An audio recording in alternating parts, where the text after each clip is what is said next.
I'm on. Hey, welcome back to the Human Show. I am your host, Dr. Hugh. It is 12/11 of 18.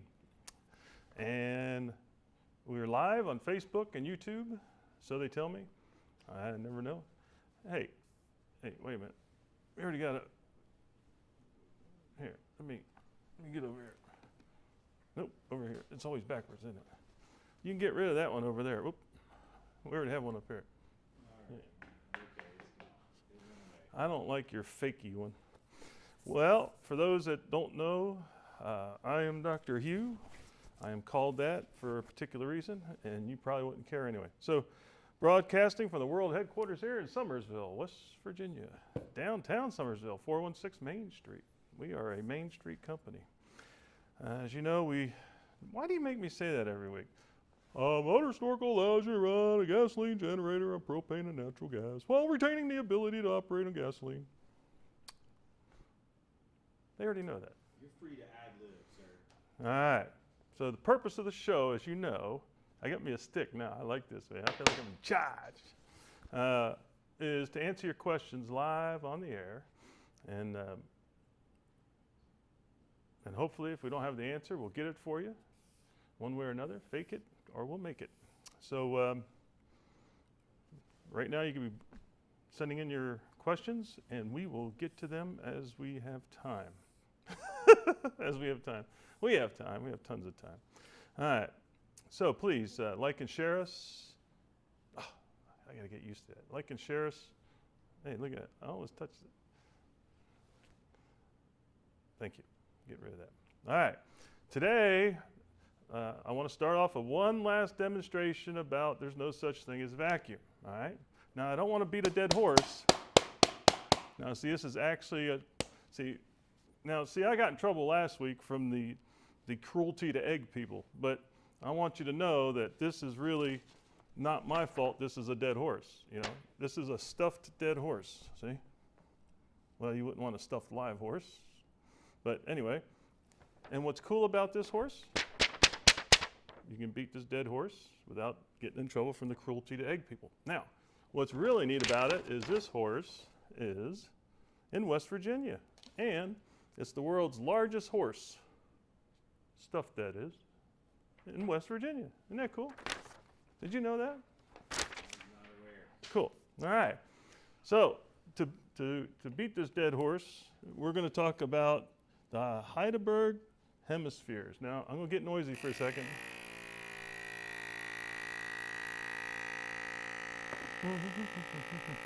Taking all the pressure out of taking some of the pressure. Oh, you can hear me here. Yeah. Taking some of the pressure out of the center of the sphere. And take a little more.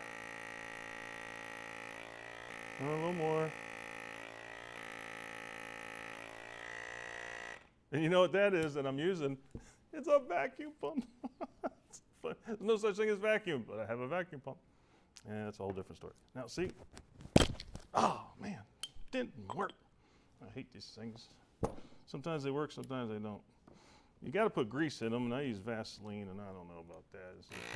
Probably should use real grease for men, like that hair stuff. Oop.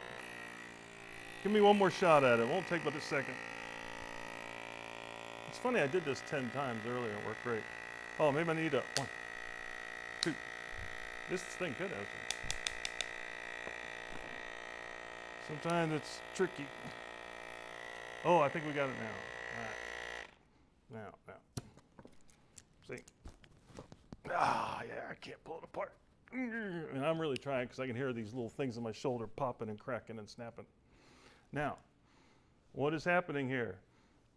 Because the pressure inside is reduced, the atmosphere is holding these two together, pushing them together. And so when you try to pull them apart, now Heidelberg, when they first did this, they used teams of horses to pull it apart. But here's the key. I'm going to let out some of the vacuum. Did you hear it? Yep. Oop, let it all out. And see, now they fell apart. Isn't that cool? So if you calculated the pressure holding this together, I forgot to do it. what you could do. It's about, I'd say it's about 34. Anyway, and we're bored to death with that now, so put that away. All right, moving on. Hindenburg. So anyway, we're done with that. All right. So if we don't have any questions, do we have any questions yet? Oh, are we doing mail first, or are you doing questions? No, Gary. Okay. All right, today's show, we have a special guest. We're calling him Gary B. And he's one of our dealers, US Carb dealer, and he's up in Connecticut. Oh, wait a minute, see, I got this thing. He's in Connecticut, see? And so he's a dealer in Oakville, Connecticut. First, we have a physics demonstration of a Magdeburg Hemisphere. Boy, you got that out of whack. Okay, as mentioned, we are now joined by US Carb dealer. Oh, there he is. Hey, bro, how's it going? How you going? Hi, Gary. How you going? All right. I don't know. These pills. You guys can hear me okay? Oh, I can hear you. I can see you. Can't smell There you. you go. I don't know if we're on a delay or not. All right. He's been a long-time viewer of the show and is very knowledgeable about small engines. He's actually done some of his own YouTube or Facebook videos, and which are very good, by the way. Thank you. He joins us now live. Hi, Gary. All right, so as mentioned, we're going to talk to him, interview him about being a dealer and what he thinks and what he's done. So why don't we back up a little bit, just some of your history. How long have you been installing tri-fuel kits on engines? Probably since 2011. For the Connecticut natives out there, it was a random winter storm. I forget the name of it, but it had happened right in October when there was still leaves on the trees, and I decided to install one beforehand, but I never once used it before, and I'm glad I did. So about 2011, I've been using a tri-fuel kit. All right, 2011. So tell us about that first tri-fuel kit. So the first one, this was pre-motor snorkel day. I had gotten the Venturi, and it actually wound up working out to my benefits, because what wound up happening was for that winter storm in October, it caused me out of power. I used to live a little bit further south than where I am now, but the trees were were still full of leaves and knocked out power to my house for about 8 days. So what was happening now, I had to keep the refrigerator going, and it was during the summer, if I'm not, actually it was a little bit earlier than that. I think there was an October winter storm, and then there was before that Hurricane Irene. That's it. That was definitely the rough storm that we had, and my local town didn't have any power for about the same time as me, so there was no way for me to get gasoline in the area, so I had to go to a couple towns over to find gasoline, but then I had the long lines to wait for, so I immediately became a believer in using alternative fuels once I realized that the propane guys down the street, they were running on a backup generator, and I wouldn't be surprised if they were probably running on natural gas, but they had electricity to use their pumps to fill up grill tanks. Yeah, cool. Hey, you sparked something that I have on my desk. Sean, would you mind, on my desk is that natural gas? You'll see it. It's all my chicken scratches, writings on it. So, Gary, you used the standard adapter to begin with? Yep, Yep. That's the one. Now, did you have to cut the frame on your machine, or was that before they started building the frame so tight? No, thankfully I didn't have to cut the frame. It's very close. I got to try and find a picture here. But what wound up happening was I didn't have to cut the frame, but it was very close. I almost had to cut the plastic a little bit, but not cut the frame. That was one thing I remember seeing that on your website in the forums, and I'm like, I don't want to have to do that. Right. Cool. Yeah. What happened is after that they just started building the cages tighter and tighter and tighter. And that's how motor snorkel came along, by the way. I was on the phone with a customer, and he said, "I'm sending the kit back. I just bought this generator, and I have to cut the frame, and I'm not cutting the frame on this brand new generator." And I hung up the phone. I said, there has to be a better way. And I don't know if they were trying to save metal or not, but the Generac that I have, it's a 7,000 watt portable open frame. I want to say it's 2000 or 2001. So it's pretty old, but it still runs great. all right, cool. Yeah, and you know the rule of thumb: the thicker and heavier, the thicker and bombastic the frames are, the cheaper the generator. But anyway, so how many of you? So you've done other since using the motor Yeah. snorkel, though, of course. Yeah, so the one that I had the experience with the motor snorkel is on my personal machine. It's one of the Yamaha EF2000IS inverter generators, and did a motor snorkel conversion on that. Cool, cool. So any other type of equipment you converted? Not yet, but I do have a power washer that I would like to do. I get up here in Connecticut.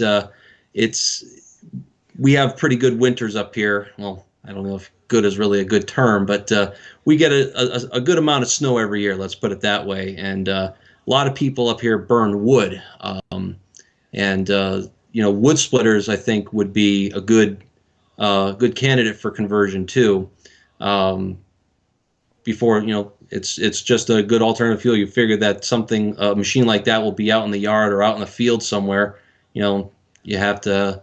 If you want to, instead of keeping a can of gasoline out there, you can at least keep a propane tank where it's not open to the elements. You're bad. All right, I understand that. That's really cool. Is there much natural gas in your area?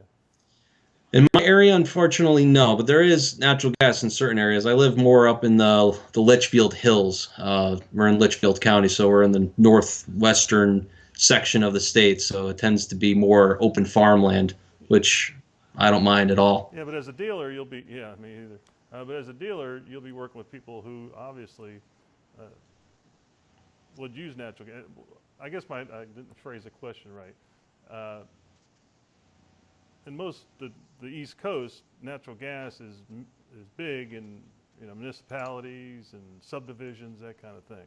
Oh yeah, no, just in my particular area, it's not very plentiful. Okay. Exactly. There's a lot. It's not all about you, Gary. It's not all about you. I'm talking No. about the whole area. So. All right. Well, that's cool. I just wanted to share something with you and the viewers. If you do the math, we just got our natural gas bill, and we use 21 MCF, which stands for 1,000 cubic feet of natural gas. And an MCF is a million BTU, so that equates, if you turn that million BTU into gasoline, it would take 9 gallons of gasoline to make a million BTU. Now I know you're not going to remember all this, but just remember 9 gallons is equal to what the gas company charged. Now we use 21, and if you divide that by their total bill, it comes out to like $8. All right, so for $8 we got a million BTU. It would take 9 gallons of gasoline to produce that same amount of power, and if you're paying $2.75 a gallon, which is a good price, that works out to really good. That works out to $25 instead of $8 to run it on. Yeah, so that's a good thing to remember for your customers. Is hey, $25 compared to $8 is major. Now in propane, it would cost you $26 because of 92,000 BTU for that same amount. So on natural gas, if people have natural gas, it's a no-brainer, man. I tell you, yeah. So anyway, so what do you see for your future plans as a dealer? Like, what are you targeting, or what are you? Well, Susan and I, we actually just opened up our small business here. So I kind of do the small engine repair work, and she does dog sitting and a few other different things. So she kind of handles the paperwork. I work out in the workshop there most of the time. So I'd say we just started about a year ago. Got the LLC, the state of Connecticut. So I really want to help to grow the small engine repair. There's a couple other companies around in the area, but like I said, where I live, it tends to be a little bit of a black hole. So I wanted to be able to help the local community and expand from there. Cool. Well, you know we're here to help, so we'll back you Thank up, you. support you, give you, help you with the materials you need. So, any other thing you wanted to add, Brian, that came up while we were talking, or? No, I think that's great. Just, No, thank you so much for having me, guys. Yeah, appreciate you being on this first guest. Yeah, that's.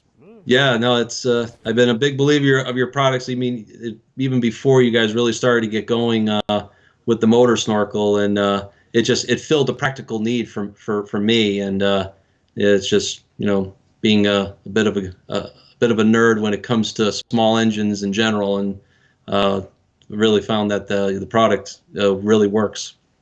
All right. Well, after you, we'd like maybe check back with us when some things start to break loose, and we'll have you back on the show, and you can tell us about it. Awesome. I really appreciate it, guys. All right. Well, thanks for Skyping your way over, and hope you have a safe trip back. Thank you. Take care. All right. Well, that was fun. I've never interviewed anyone before like that. Let me interview Brian. Brian, I'm into it now, man. I was like, I want to go get somebody on the street. All right. So, yeah, that's any of our dealers that would like to be on the show. Please let us know. info@uscarb.com, and we'll see about getting you on. We should have customer mail at least, or oh, we do. Hey, we have one. we have A1. There's technical limitations. Does that say why hurt? What does that mean? W. Oh, it's a YouTube name. Okay. I'll just read this because I don't know what it says. I live in Florida, and I learned a very important lesson during the 2017 hurricane season when we took a direct hit from Hurricane Irma. My Troy-built 5550 was still gasoline-only powered. Shortly after the storm passage, gasoline sold out across Central Florida. That was pretty timely, wasn't it? 6 months later, I contacted the local propane supplier. Should we say their name? Are you allowed to say like Amerigas or somebody on the air? Okay. And Amerigas. I used to work for Amerigas. Well, actually, Amerigas actually worked for Tex Gas, and then they were bought out by Petrolane, and it was no, they were bought out by Suburban Propane. Then it was Suburban Petrolane, and then Amerigas. So anyway, and they told me their propane supply was never disrupted during the gasoline shortage. That's when I bought the US Carb tri-fuel conversion kit for my generator. Installation was simple and the directions were excellent. Thanks US Carb for a great product. Hey, cool. I like that. Yeah, that's, propane companies, their bobtails, they can dispense propane right off a bobtail. There's certain legal ways of doing it. And so there's a second one. Oh, okay. Hi, why does snorkel have a pipe that gets in the way of the choke when others have a version without the pipe? Oh, they must mean the probe. All right, man. All right, so why does snorkel have a probe that gets in the way of the choke when others have a version without the probe? All right. Oh, others have, yeah, boy, we don't want to get into that. But it's only proper to have the snorkel go all the way to the venturi, which is where the negative pressure takes place. The thing, the dead horse thing, there's no such, that's where it needs to go to. And if it's not doing it that way, then I don't want to beat a dead horse, but you need the negative pressure, not the vacuum, see?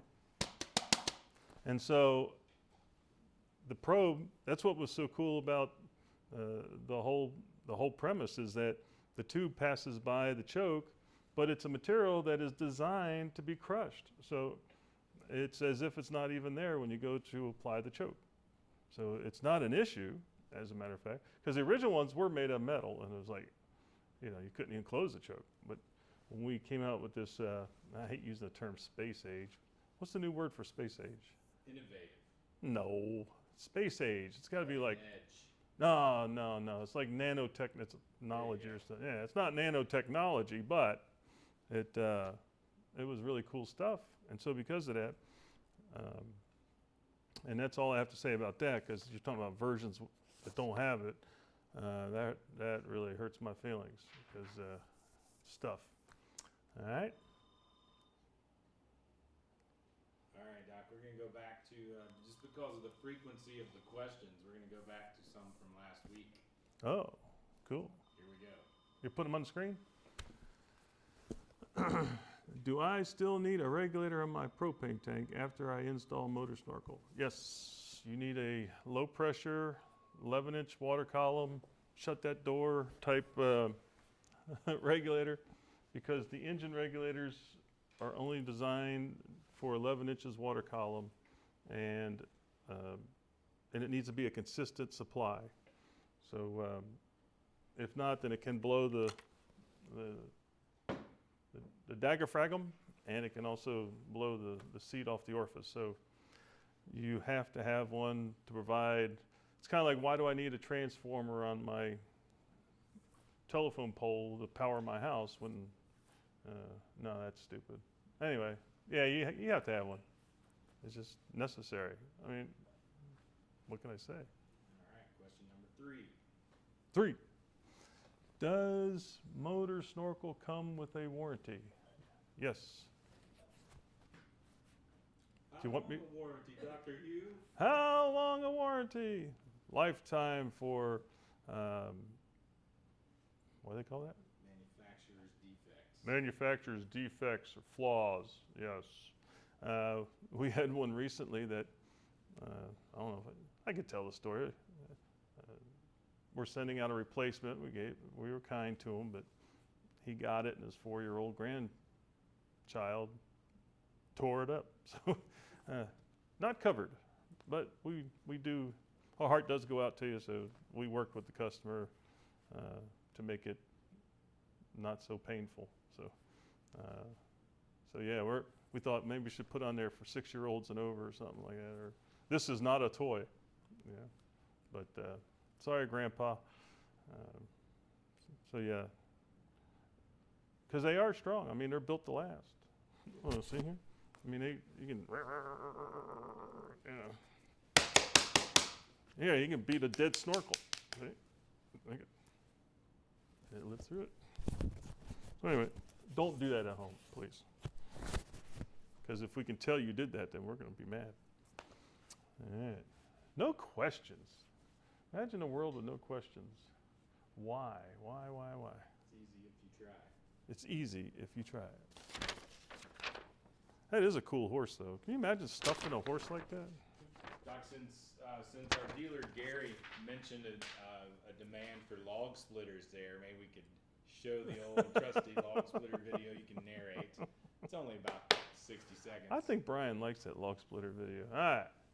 Good, Brian. Let's fire it up. Okay, you're narrating. All right, bought this log splitter brand new, ran on gasoline, about died trying to get through the first tank of fuel. And one of the unexpected things about this was during running the gasoline, this thing would not split. And so we were dinking around and was like, hey, let's throw this sucker on there and see what'll happen. Because it sounded like it was running stronger and better. And watch this. Yeah. And this is not made up, man. This is the real deal. Look at that. So then I got my wife's car, and I thought, man, if I put that under there, and then she didn't like that idea. So, and she don't like me mentioning her on the show anyway. Which brings me to a story. Well, never mind. Anyway, Wife jokes. no wife jokes. But it's not about my wife. It's about my friend's wife. No, seriously. Henry. Universal.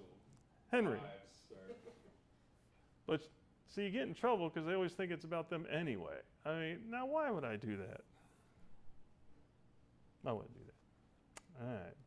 I think no questions coming in, Facebook and YouTube. So that wasn't just a a waste of time. We're trying to prove that, I think I proved it, that, motor snorkel can be used on generators, wood splitters. You can use the same tank, move it from one to the other. And so invite you back next week to this locality. We're going to have, I'm going to try to demonstrate limits of flammability. Now that we've beat that horse to death about negative pressure. And limits of flammability because engines won't run if they're too lean or too rich. And some people just don't believe that. If they smell fuel, it should be running. And so we'll explain the triangle and the whole point. And actually, that's what that's about. So anyway, hey, is that a generator there? Yeah. What'd you do? It's a generator. What's the point? It's over there. Look at it. So what's that about? Why'd you put that on there? It's an example of our product. Oh, this is an example of our product. So this is what we do. We are US Carburation, motor snorkel capital of the world. All right, so please like us, call us. You can chat with us. On our website. On our website, yes. We're glad to answer your questions. You can visit our website at. You can visit our website at motorsnorkel.com. That's motor snorkel with an EL. And I remember it's because like an eel in the water, motor snorkel, you're snorkeling. So motor snorkel L, not ul, which is more like a Spanish type way of spelling it. But yeah, thank you, Gary, again for being with us. I hope you don't get ridiculed too much. And but we do appreciate having dealers like yourself that see what a wonderful product this is. So thank you again for tuning in. I guess I am out. And what? There's a last second question. There's a last second question. I'm back in. What is the question? The question is, do I really need to, this comes from YouTube, from a username that is complicated, so I'm not going to try to say it. The question is, do I really need to run my brand new generator on gasoline first before running on propane or natural gas? It's funny. I was thinking about that earlier today because there's some junk on the network, on the internet, and we haven't done debunk the junk for a while, but that was one of our debunker junker questions. And the answer is yes, yes, yes. 25 years we've been asking customers, please do that. And the only ones we've had problems with are the ones that don't do it. So it becomes obvious, that if you don't do it, you're going to use oil. And I give the illustration. I used to run a carburation center that we converted forklifts and vehicles, trucks, man lifts, everything to propane. And as a manager, I got a brand new Ford F-150. So we went and got it from the dealership, brought it to the carb center, and man, we got in, that's where you chop into the computer and you put in the secondary box. It was biofuel, so I could flip a switch on the dash and go from gasoline to propane. And oh man, we were just tickled pink.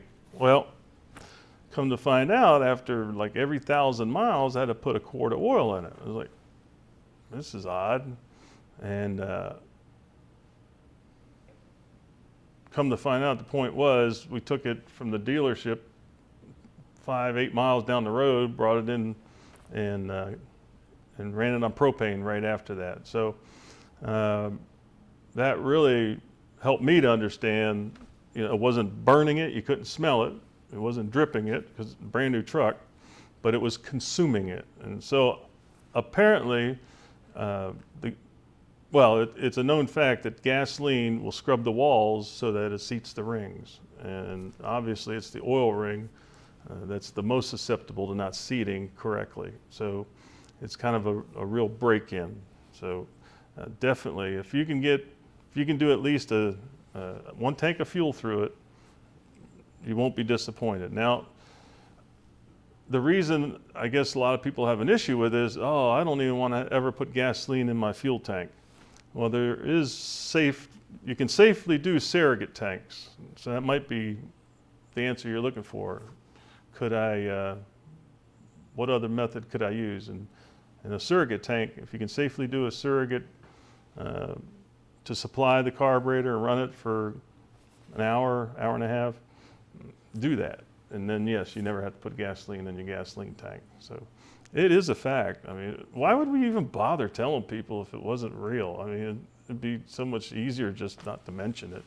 And it kind of like brings up the question in our instructions. It says that the NFPA says you need at least 25% in the gasoline tank if you're going to have gasoline in the tank. And they always ask us why. Well, we can't explain it, NFPA. You know, they just give the instructions. But in my humble opinion, it's, you know, gasoline with the vapors is there'd be more vapor space in the tank, which would make it more volatile, in my opinion.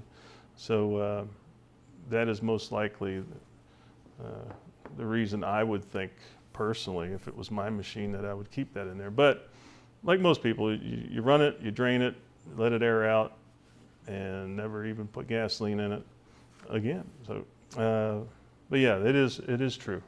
And thank you for the question. Yeah, that's. I don't know why people debunk that. It's just it's true. We speak truth, man. We speak truth. All right, we're gonna wrap it up again. Wrap it up and head on out. And next week you might find me doing this floss dance they talked about. I don't know what's up with that, but Sean wants me. Yeah. Next week has to be on Thursday. Next week has to be on Thursday. All right, we'll see you on Thursday. That would be. What date is that? Anyway, we'll see you then. Thanks for joining us. This has been Dr. Hugh, and I am out.